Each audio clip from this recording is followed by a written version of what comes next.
Story 1, The Last Shift. Rebecca Thompson adjusted her digital recorder and squinted at the rusted gate marking the entrance to Blackrock Mine. The October wind carried the scent of decay, and something else, something metallic that made her teeth ache. It was the kind of cold that settled into your bones, the kind that made the air feel heavier the closer you got to the gate. As an investigative journalist for the Tribune, she'd covered plenty of industrial incidents, but the Blackrock disaster was different. 37 miners lost their lives, all in a single shift. The official report blamed a gas leak, but the families weren't buying it, and neither was she. Nobody talks about what really happened down there. Dorothy Kemp had whispered to her over coffee that morning, hands trembling around her mug. Her husband had been the shift supervisor. Walter came home different the week before. Kept saying they'd broken through to something they shouldn't have. Something that didn't want to be disturbed. Rebecca had heard variations of the same story from others, talk of strange echoes, faulty equipment, shadows in the tunnels that didn't move like people. It wasn't just grief twisting their memories. Something about it all felt unfinished, like the truth had been deliberately buried beneath layers of bureaucratic noise. Now here she was standing at the edge of that silence where industry had once thrived and then suddenly stopped. She pushed through the gate, its hinges groaning as if in protest. Her footsteps echoed across the cracked concrete as she moved into the facility, past rusted lockers and shattered floodlights. The mine had been sealed for 6 months, yet there were still fresh graffiti tags on the support walls. Local teenagers daring each other to sneak in and tempting something they didn't understand. She reached the main shaft, where the old freight elevator hung still and lifeless. The steel cage was suspended in place with thick chains, its surface pitted with rust. The elevator no longer functioned, but a narrow maintenance ladder clung to the wall beside it. She checked her gear. Backup flashlight, fresh batteries, the recorder clipped to her jacket, and a canister of pepper spray. Useless, probably, but comforting. Rebecca began her descent. Each rung groaned under her weight as she moved down, one careful step at a time. The flashlight beam cut through darkness that seemed to absorb more light than it should. She counted the levels as she passed. Level 1, Level 2. At Level 3, she paused. The walls here were scarred with deep gouges, claw marks, almost long, deliberate slashes that the official report had attributed to falling debris. But these were too clean, too intentional. No rock slide left marks like these. She raised her recorder and hit the button. Testing, testing. This is Rebecca Thompson, October 15th, 2:47 p.m. Descending to Level 7 of Blackrock Mine to investigate the incident of April 3rd. The device hissed with static. She resumed her descent. The air grew colder with each level, her breath beginning to mist. By Level 5, she had to switch to her backup flashlight. The first one flickered and died without warning. She frowned but pressed on. She was used to old structures misbehaving, aging electrical fields, loose wiring, but this felt different, like something didn't want her here. Finally, she reached Level 7. The tunnel stretched before her like a cathedral hollowed from rock. The walls were unnaturally smooth, as though polished by something other than human hands. Mining equipment lay scattered on the floor. Helmets, drills, shattered toolboxes, all abandoned mid-task. There were no signs of panic, no drag marks, just a sense of sudden disappearance, like the people working here had simply evaporated. Her flashlight beam wavered. She realized her hand was shaking. The recorder crackled again. This time, the static twisted and bent into something that sounded like a voice. A whisper barely above the noise floor. Don't go deeper. Rebecca froze. She looked around the tunnel, heart pounding. There was no one there. Of course not. But the voice had sounded real, close. Her instinct screamed at her to turn back. But something else, something colder and more stubborn, pushed her forward. She followed the tunnel to the end, where the newest excavation site had been recorded. What she found there stopped her breath. The breakthrough point wasn't on any of the maps she'd reviewed. It was a jagged, gaping wound in the rock wall, blasted open with force rather than technique. It led into a cavern, huge, domed, and impossibly dark. Her flashlight beam couldn't find the far walls. The space beyond didn't feel empty, it felt occupied. "Hello," she called out, her voice trembling. The echo that came back was wrong. Too slow, too smooth. It lingered, as if the cavern were folding her words into itself and playing them back. Then she heard the voices. They came from everywhere at once. Not loud, but unmistakable. She recognized them, voices from her interviews. Mothers, brothers, daughters, all speaking in hushed reverence. And one voice rose above them all, Walter Kemp. "We found them first, Rebecca." His voice echoed through the void. "But they've been waiting so much longer." Her recorder was going haywire, cycling through distorted voices she didn't recognize, names she hadn't heard. Then came something underneath it all, a sound like language, but too ancient to understand. Words that felt wrong in her ears, like hearing time collapse. She turned to flee, but the tunnel was not as it had been. The walls had shifted, moved closer. The space narrowed. Her flashlight dimmed further, as if the darkness were feeding on the light. And the voices, those awful voices, rose in pitch and volume. The darkness pressed in. It was no longer passive. It was aware, watching, waiting. Rebecca opened her mouth to scream, but the sound was swallowed instantly. Her light sputtered once, then blinked out. In perfect blackness, something moved. Not quickly, not violently. Patiently, with purpose. Far above, in a newsroom humming with the mundane buzz of printers and phones, Rebecca's editor leaned forward as her digital recorder transmitted one final burst of sound. Static, wind, and beneath it all, a new voice joining the chorus in the deep. Story 2, Field Research. "This is so totally going to boost our paranormal psychology thesis," Veronica said, adjusting her night vision camera with a grin. The glow of the device lit up her face in ghostly green hues as she stood beside the others. 5 graduate students from Ridge Valley University had driven 8 hours straight to reach the outskirts of Blackrock Mine, following up on a surge of recent local reports. Their research project focused on modern interpretations of supernatural folklore, and Blackrock offered more than they dared hope for. Nathaniel, their self-appointed team leader, stood beside the van checking his tablet.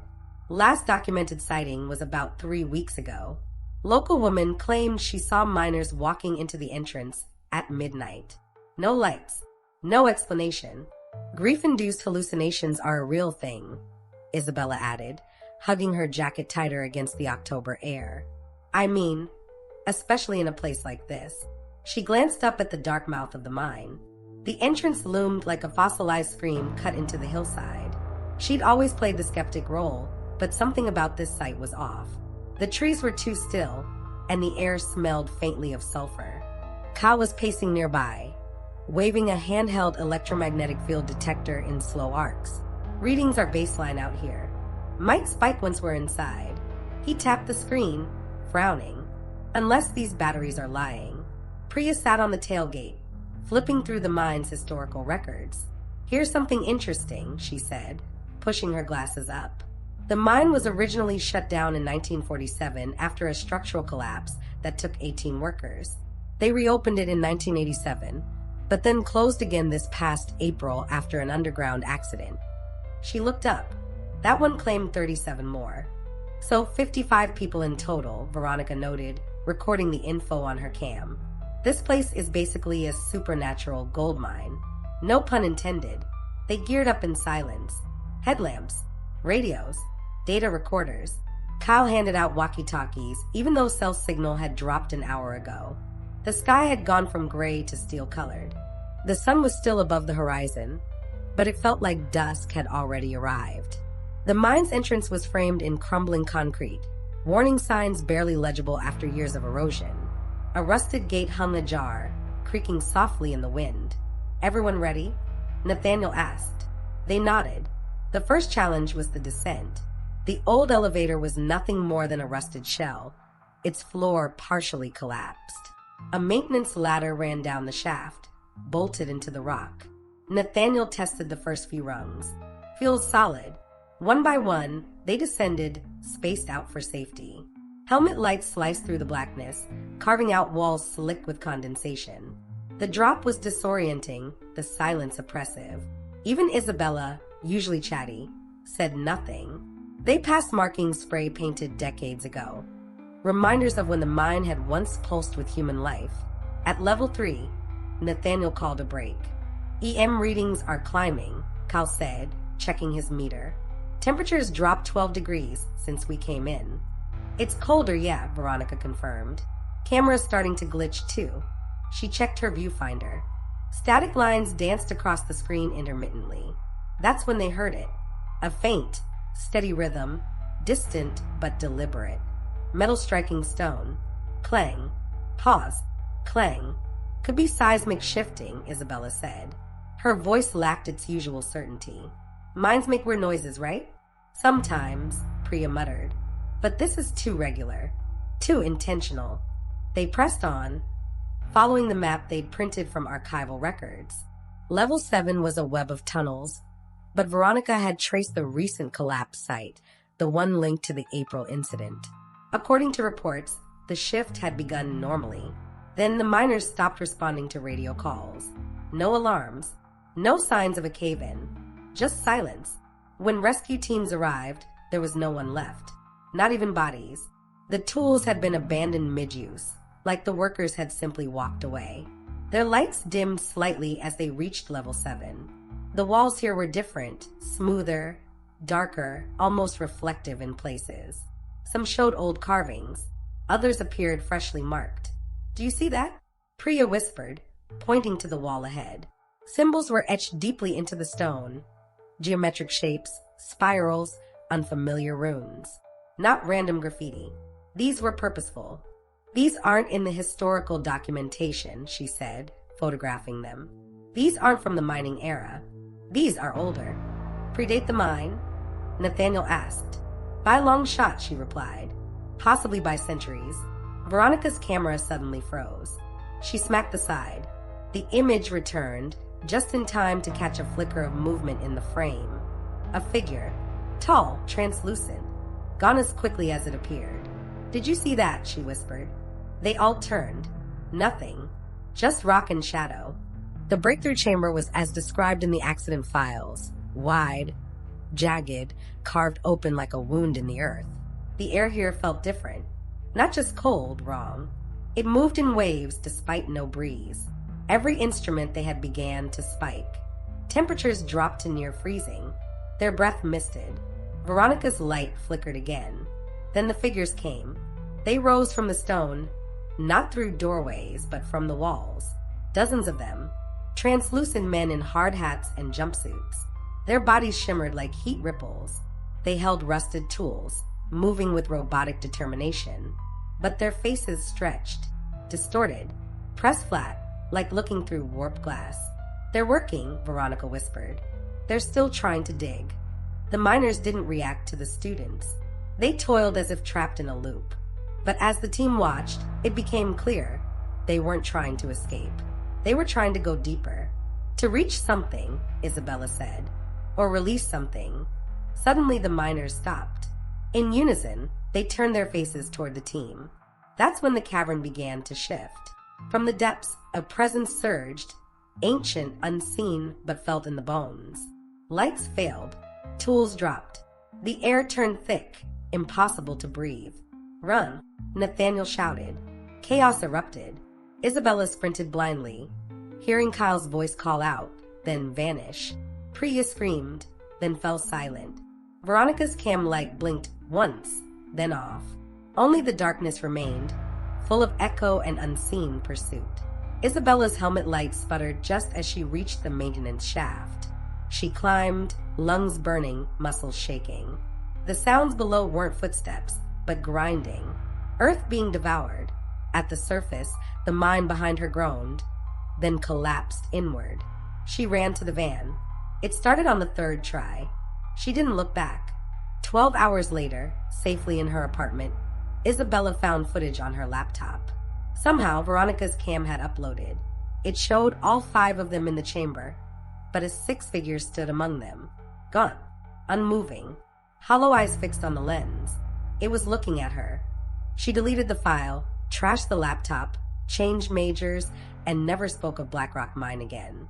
But some nights, when everything's quiet, she hears the sound of metal on stone. Still digging, still trying to break through. Story 3, Detour. The GPS on Vincent's phone had been acting up for the last 50 miles. At first it was just slow, lagging behind their turns by a few seconds. Then it began rerouting them in circles. And now it was completely dead. No signal, no maps, just a spinning icon and a blank screen. He let out a frustrated sigh and pulled the car into the only gas station they'd seen for miles. A squat, one-story building with weathered siding and a flickering open sign. The town of Blackrock, population 847, according to the leaning wooden sign they passed, looked like it had been frozen in time sometime in the 1970s. "This place gives me the creeps," Celeste muttered, fiddling with her wedding ring. They'd been married just 3 days earlier. The cross-country road trip was supposed to be a romantic adventure. Instead, it was turning into a navigation nightmare. Dirt roads, dying cell service, and now this forgotten patch of nowhere. Vincent nodded in agreement, but said nothing as he stepped out to pump gas. The pump was so old it didn't have a card reader. Inside, a bell jingled as Celeste walked through the door. Behind the counter stood an elderly man whose name tag read Floyd. His posture suggested a lifetime of hard work, and his eyes seemed to hold a quiet, unsettling knowing. "You folks passing through?" he asked as she approached the counter with snacks and bottled water. "Trying to," Celeste said. "Our GPS died." Outside, Vincent came in from the pump. "We're trying to get back on the interstate." Floyd's expression darkened slightly. "Interstate's been closed since the accident. Bridge is out. Best bet is to take the old mining road through the hills." Vincent exchanged a quick glance with Celeste. "How long will that take?" "Hard to say. It's a narrow road. Twists around the old Blackrock Mine. But it'll get you back to the main highway." Celeste hesitated. "Is that safe?" Floyd shrugged. "Safe enough. Just don't stop if you see lights near the mine. And if you hear anything singing, maybe keep driving." Vincent laughed nervously, waiting for Floyd to crack a smile. But the old man remained stone-faced. They paid for their things and left. As the car pulled away, Floyd watched them through the window until they disappeared around the bend. The mining road was little more than a strip of cracked asphalt carved into the side of a steep hill. Trees pressed in from both sides, their leaves brittle and brown despite the October season. A low mist clung to the ground, and the sky was the dull gray of pre-storm silence. After 10 minutes of winding turns, Celeste spotted something through the trees. "There," she said. "That must be the mine." Blackrock Mine sat nestled in a wide, shadowed valley. Several low buildings stood silent and abandoned, their windows shattered, their walls stained by decades of rust and soot. Towering above them was the main shaft entrance, gaping and dark, like the hollow socket of a skull. As they passed, Celeste gasped. Lights flickered near the mine entrance. Not the artificial white glow of electric lamps. These were warm, unsteady, like lanterns or torches.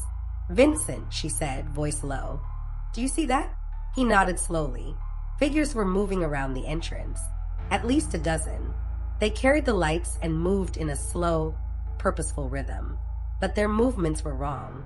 Too smooth, too synchronized. "Probably just security," he said, but there was no conviction in his voice. Then came the singing. It drifted from the mine and across the valley, a melody that rose and fell like a lullaby. It was a miner's work song, but not one either of them recognized. The tune was haunting, beautiful, and deeply wrong. Celeste felt her eyes fill with tears, unbidden. She didn't know why. "We need to keep driving," she whispered. But Vincent didn't respond. His eyes were locked on the mine entrance, and his breathing had slowed. Celeste looked over and realized his grip on the steering wheel had gone slack. "Vincent," she said, louder now. "Vincent, drive." Still nothing. The lights were moving closer now. Fast. The figures, still carrying lanterns, were no longer drifting. They were walking, directly toward the road. Toward them. "Vincent." Celeste reached over, grabbed the wheel, and jammed her foot over his on the gas pedal. The car lurched forward, tires squealing on the narrow road. The spell broke. "What the hell?" Vincent started, but Celeste shouted over him, "Drive." The headlights cut through thickening mist. Behind them, the figures moved faster now, much faster than they should have. Their limbs didn't move like human arms and legs. Their faces, barely glimpsed, were stretched and distorted like reflections in warped glass. Up ahead, the road curved around a ridge, and there, standing in the middle of it, was something else. Not a miner, not human. It was tall, too tall. Its silhouette loomed against the mist like a figure carved from shadow and fire. Two glowing embers burned where eyes should be. Its mouth opened, but instead of teeth, it revealed a tunnel, an endless darkness that seemed to lead down into the center of the earth. Vincent yanked the wheel. The car careened off the road, tumbling down a rocky embankment. The crash came in a blur of twisted metal and broken glass. When everything stopped, the air was filled with silence and smoke. Celeste groaned. Pain flared in her ribs, but she was alive. Beside her, Vincent was unconscious, a thin stream of blood trailing down his forehead. The entity from the road was descending the hill, moving slowly but deliberately. Celeste scrambled to the trunk, their emergency kit. Vincent's uncle had insisted they carry a flare gun. She fired it. The light passed through the creature, but it flinched. Its form wavered like smoke in high wind. She fired again, and again. A circle of flickering light surrounded the wreckage. The creature halted, just outside the perimeter. Watching, Vincent stirred beside her. "What's happening?" "We need to move," she whispered. "There's a stream. I can hear it." Walter Kemp's face appeared in the shadows, recognizable from a photo Celeste had seen. His voice was faint. "It can't cross running water." She dragged Vincent toward the sound of trickling water, the flickering flares behind her dimming fast. They stepped into the stream just as the last one burned out. The entity stopped at the bank, howling without sound. They huddled in the water until dawn. It didn't follow. Story 4, Team Building. "Trust exercises in an abandoned mine," Jerome muttered, adjusting the strap on his helmet. "Exactly what I imagined when I signed up for a job in corporate consulting." 7 employees from Meridian Consulting stood clustered near the gated entrance to Blackrock Mine, shivering slightly in the crisp October air. They'd been voluntold to attend a weekend team-building retreat. Their boss, Douglas Brennan, had framed it as an exciting opportunity to grow closer and push past limitations. In reality, it was a last-minute booking through a local adventure company, and no one had been enthusiastic, especially not Jerome. Their guide stood just inside the fence perimeter. His name tag read Floyd, and he looked like someone who'd rather be doing anything else. He was tall, wiry, and spoke with the cadence of someone who'd repeated this speech far too many times. "The Blackrock Mine has been sealed since April," he said. "What you're entering is a controlled simulation space. You'll work together to complete tasks through levels 1 to 3 only. Do not attempt to descend farther. Deeper levels are sealed and strictly off-limits." Zara Kim, the newest hire and the only one excited about the outing, raised a hand. "Wait, isn't this the mine where all those miners disappeared earlier this year?" Floyd gave her a flat look. "That's the one." Everyone stood a little straighter. "Don't worry," Floyd added. "This area's been cleared. What happened was below level 7. You won't be going anywhere near it." Douglas clapped his hands together. "Excellent. Let's get started. Jerome, you'll be team lead for this leg of the exercise. Everyone else, stick together, communicate, and remember, there's no such thing as failure, only feedback." They climbed down via the narrow maintenance ladder, single file, their helmet lights bouncing off slick stone walls. The first level was what they expected, a series of challenges set up by the retreat company. Puzzle stations, map navigation, relay tasks in the dark. Slightly cheesy but harmless. For a moment, Jerome thought maybe it wouldn't be so bad after all. But things shifted on level 2. "Something's off with the equipment," Petra said, frowning at her tablet. Each team member had been given a tracking device to measure progress. Hers now displayed static and fluctuating numbers. "My temp sensor's going haywire," Hector added. "And electromagnetic readings are spiking." "I thought this was all staged?" Zara asked. "Like fake puzzles and dramatized scares?" "It is," Jerome said. Or at least it was supposed to be. The air felt colder, noticeably colder. Their breaths began to fog. Douglas was staring at his own tablet. This says we're on level 7. But we've only gone down 2. Everyone paused. No way, said Petra. We haven't even passed level 3 signage. They turned back to retrace their path. But the tunnel behind them was gone. Not just block gone. Replaced with solid, untouched rock. Okay, Jerome said, forcing calm into his voice. Don't panic. Minds settle. Could be a cave-in or a staged detour. Or, Zara said softly, we were never in the simulation area at all. The tunnel ahead curved sharply. They had no choice but to move forward. As they walked, the floor underfoot grew rougher, carved from natural stone rather than reinforced concrete. Their lights grew dimmer, not due to batteries, but as if the darkness itself was absorbing it. And then came the sound. Pickaxes, striking rock in rhythm. Far ahead, too steady to be random. Hello, Douglas called out. Is someone there? The sound stopped. Then voices. Familiar voices. Their voices faint and echoing. Fragments of recent conversations. Distorted as if played through old speakers. That's us, Petra whispered. That's our voices. Reality began to feel unsteady. The tunnel expanded into a chamber none of them recognized. A wide, domed space etched with glowing symbols. Runes and spirals, carved deeply and pulsing faintly with an internal light that had no clear source. Jerome stepped closer. The carvings hurt to look at directly, like they moved when you weren't watching. Guys, Zara said, voice hollow. We're not alone. 7 figures stood in the center of the chamber. They wore the same helmets, same gear, same name tags, but their faces were wrong, stretched thin, blurred at the edges, like old memories halfway forgotten. The other group was completing tasks, moving in synchrony, solving puzzles that no longer existed. They didn't speak. They didn't seem aware, until one of them turned. The other Zara. She smiled, but her mouth was filled with darkness, bottomless and shifting. You're the new team, she said. We've been waiting for you. Douglas stepped forward. This isn't possible. This has to be staged. The other Douglas replied with a tilt of the head. We thought so too. Jerome looked at the others, his breath catching. What are you? The other Jerome answered. Not what? When? We're the original team. You can't be, Petra whispered. We're real. We came here from the office this morning. So did we, the other Zara said softly. But that was a long time ago. The mind remembers everything it creates. Zara shook her head. We're not copies. You are now, the other Jerome said. Just like we became. The mind needs workers. Minds. Patterns. Workers for what? Hector asked, backing away.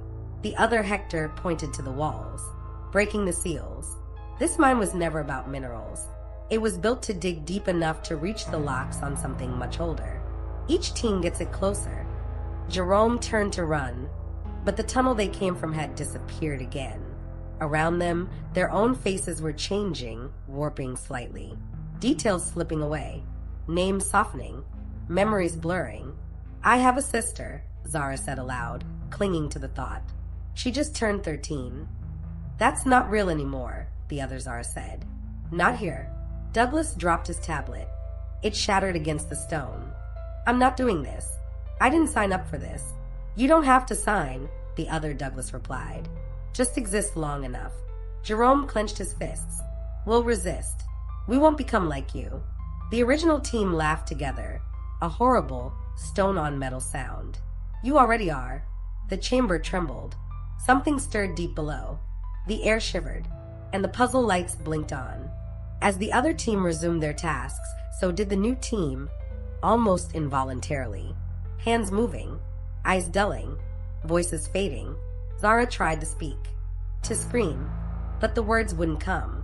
Above them, far above, a new team arrived at the mine entrance, eager for their own retreat experience. And the